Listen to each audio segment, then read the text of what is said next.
Let's see. I'm in my 50th year of acting, and it's really exciting. I've been doing this since I was 9.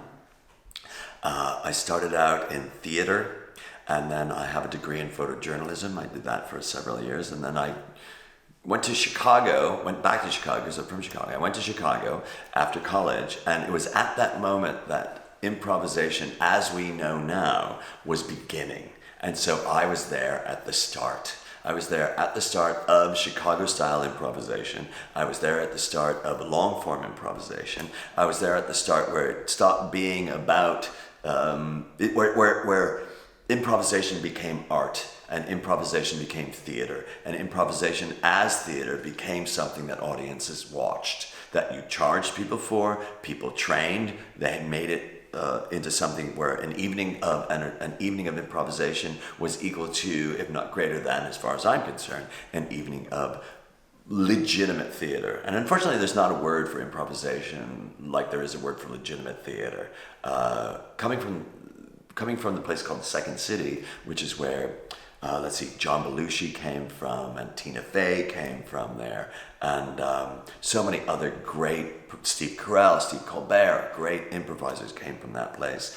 What you learn at that place, and when I was there for 20 years, I was also the artistic director of Second City in Los Angeles, you learn that this is all about emotion, connection, and it gave me a sense of community. And if anybody is a new improviser looking for a sense of community, looking for a sense of connection, or looking for a sense of self, this work is the work to do. And I will call it work, but it's also fun, but it also is challenging to you as the performer, because it asks you to take yourself out of your regular everyday worry and concern, and to get up on stage and to be someone else. To think about someone else, to react like someone else, to react in a way that you couldn't react in any other place, or you'd be seen as crazy or lose a lot of friends. Cool. I think that what helps a lot of students to coming into any kind of improvisational program is the idea of this. You get to be whatever it is that you want to be. You get to be whatever it is that your partner wants you to be. And one of the hardest things for people to do is to realize that we're not kidding when we say that. We're not kidding when we say, you get to be whatever it is that you want to be. And be a unicorn, just standing there.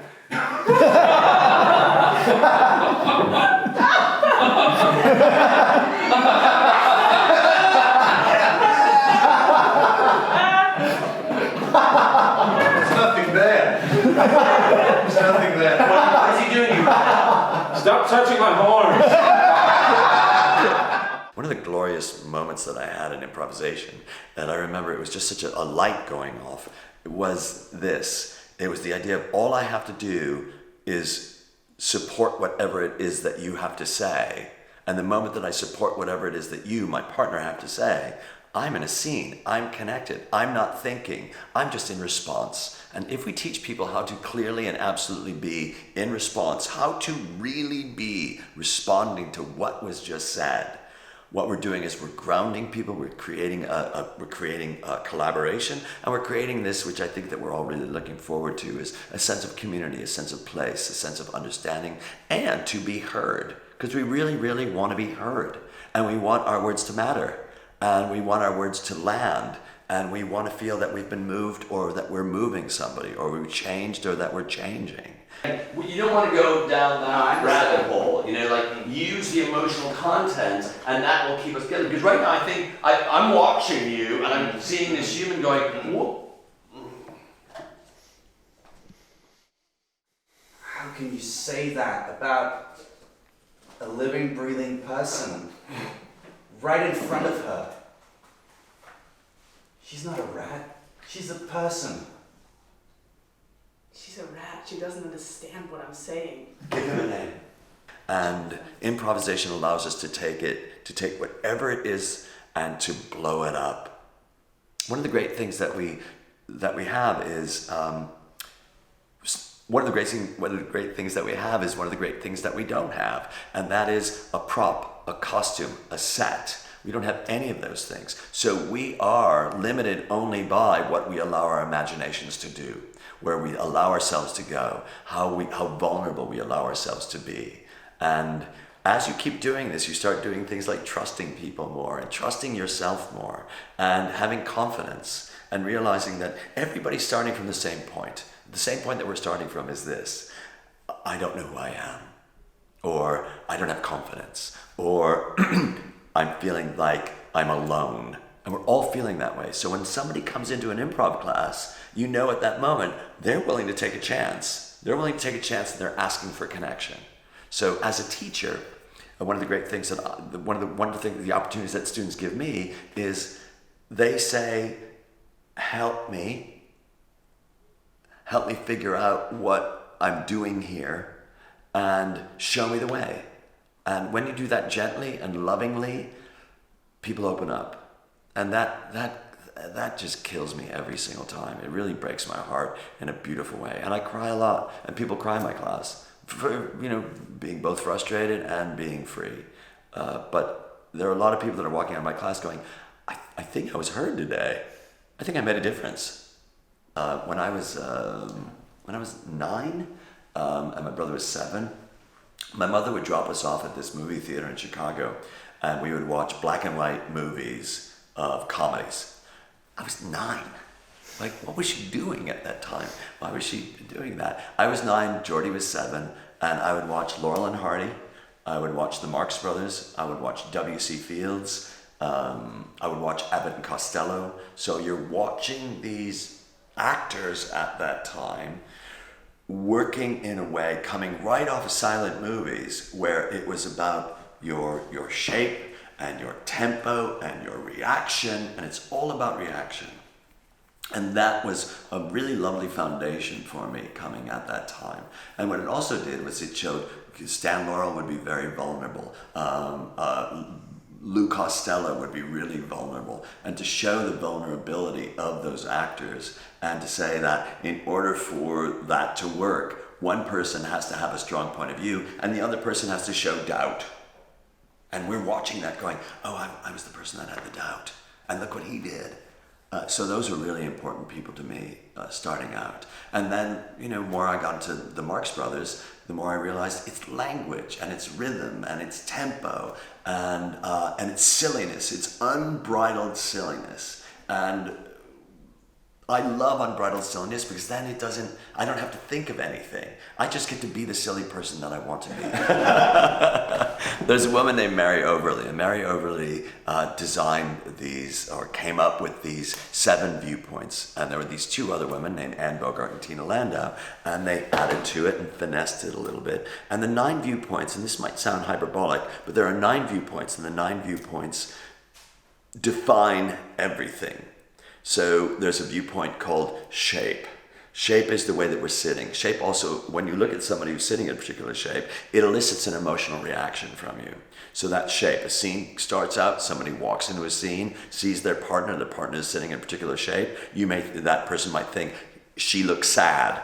And so the partner might say, Tina, it's not gonna always be this bad. And we have an understanding of who it is that we are. Spatial relationship. Spatial relationship is another viewpoint, and it's just the space between 2 people. And the space between 2 people has a lot of power and energy to it. When I move closer to you or further away from you, you have an emotional response. Architecture. Architecture is the walls, it's the floor, it's the light, but it also are things like, architecture is also things like the pen that you have in your hand, the watch that your grandfather gave you, the cigarette that you're smoking, the glass of wine that you're drinking. We have an emotional connection to that. So when somebody takes one of those things away from you or gives you more of that, you have an emotional connection to that. Tempo. What is the speed at which something is happening? I tripped myself up because I almost said how fast or slow something is going on, but it doesn't matter how fast or slow something's going. It matters what is the tempo. So when tempo changes, somebody's been affected by that. Duration.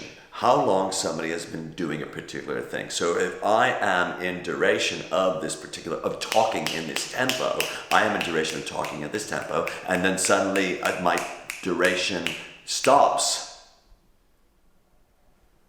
You feel something. Feeling is very important to all of this work. One of the viewpoints is called kinesthetic response. A kinesthetic response is essentially what I call, it's called stir, your soul has been stirred. Somebody says something and it catches your breath. Somebody puts a plate of yum on the table and your mouth salivates, at that moment. Somebody says your name, your turn. Somebody says what they think is your name and you're embarrassed. Those are kinesthetic responses. To be aware of your kinesthetic responses in all of the work that you're doing shows that you're connected to what is happening and aware of what is happening. Topography. Topography is the way that we move on the stage. So if I'm on the stage and I'm in a straight line, if I'm pacing like this, that's my topography on the stage. Should at any point you say something and I stop, it says to me, I've affected my partner. At that moment, I've affected my partner. Now let's talk about walking on the stage back and forth and back and forth. That's called repetition. Repetition is one of the viewpoints. What repetition does for us in the work that we do is it grounds us to what our point of view is. It grounds us and it says, I'm serious about what my point of view is. And I'll give you an example. If I say, I'm hungry, that's my point of view. If I repeat, I'm hungry, I'd really love something to eat. I really need for you to put a plate of yum in front of me. I really need something to chow down on right now. So I'm essentially repeating the same line. I'm saying it in a different way, but what it does is it gives you a feeling of, this is Dave's point of view. This is my partner's point of view. To be in relationship to that point of view and to be connected to that point of view. Well, another of the viewpoints is gesture. Gesture. Now, if you notice, I don't know if you've been catching this, but people have gestures. You're nodding. That's a gesture. That gesture says to me, yes, David, keep going on. If I said something and you suddenly went this, I'm like, well, I think I got to him. I did something. There are two types of gestures. There's an expressive gesture and there's a behavioral gesture. There's an expressive gesture and there's a behavioral gesture. It doesn't matter, they're both part of it. If I'm doing a scene and suddenly I start doing this and you're talking and I start doing this, like this, and I don't realize that until a moment later and I go, I think I've got a fist. I think I want to punch this person, or I think I'm angry at this person. That brings it all home and brings it all together. I don't know that's 9. Thank you. I got them all. I got all 9. Was Sisters a viewpoint? No, Sisters is not a viewpoint. Sisters is a different concept. But I got all 9. I'm excited about that. Yeah. Is there a show or a scene that you specifically remember for a particular reason and an improv scene or a sketch scene? That you've either seen or that you were in, preferably that you were in. Oh, yes. Well, I always bring up the scene called Maya, M-A-Y-A, and that was a scene that we wrote at the Second City in 93 or 94.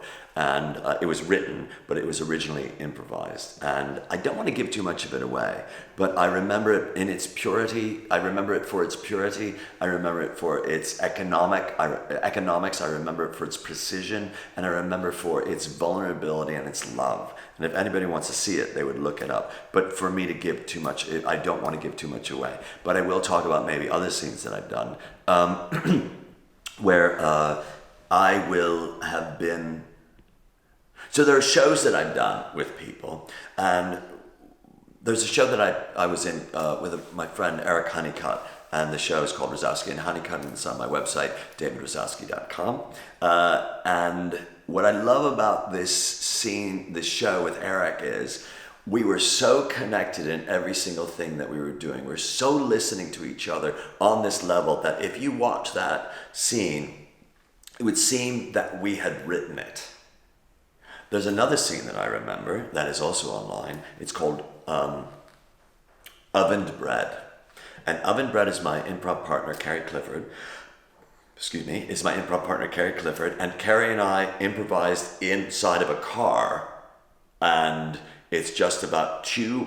The lovely thing is this, I know that woman very well, and she knows me very well. And we just played with each other. And it's a great example of the creation coming from the collaboration, coming from the vulnerability, coming from the honesty, and not thinking about the outcome. saying, I'm enjoying being where I am right now with this person. Oven bread. And I'm not going to tell you why it's called that. You'll have to see for yourself. The challenge is always this, to allow myself to keep growing and to keep learning. And we reach a point, those of us who've been doing this a really long time, no one gives us notes anymore. There's a bunch of us who are just performing, and we've got partners and we're professional and we're on the road, and nobody gives us notes anymore. And because nobody gives us notes anymore, I don't know if I'm in repetition of something that I could let go of. But what I really want to make sure is that I keep growing and I keep doing something different. And I keep hearing things that I've never heard before. And I keep responding in ways that I've never responded before. And the great thing about that is, no matter who you work with, they're always throwing something different at you. For you to be aware of what it is that you're doing while you're doing it gives you the option of saying, historically, I would respond this way. Historically, I've been in a scene where I responded this way. I'd like to respond this way right now and see what happens. And the important fun thing there is to go and see what happens. I've never done this before. I'm consciously making this move and I want to see what happens. And that's where the joy comes in. And luckily we live in a time right now where so many of our scenes are being videotaped. And a lot of people have a really hard time watching those videotapes of themselves. But there's that phrase, get over yourself. And you need to get over yourself, and that's a perfect example of that. Watch what it is that you're doing. See what it is see what decisions and choices you made. See how you responded to something. And don't blame yourself or don't curse yourself. Just say, I went in that direction because I felt like that was the direction that I needed to go in that time. And see where that took you. And I think that you'll be pleasantly surprised that you make more positive choices. You make more choices that take you down a golden road than take you down the road of a cul-de-sac or a dead end. And it's that feeling of success that comes with every single show. Because I gotta tell you, I also feel like, as I said, I've been doing this for so long. I've been improvising for 35 or 36 years. And I haven't had a bad show in probably 30 years. Other people would disagree with me, but I stopped blaming me. I stopped judging me. And I just said, I look at it and I go, I like that show for this reason. I was happy with that moment, and I am not going to, I'm not going to beat myself up.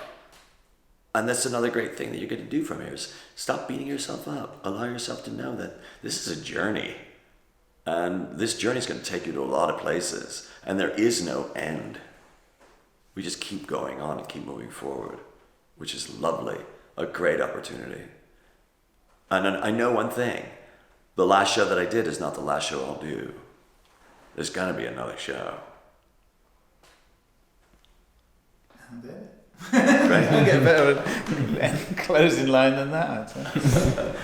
Did that on purpose. Yeah.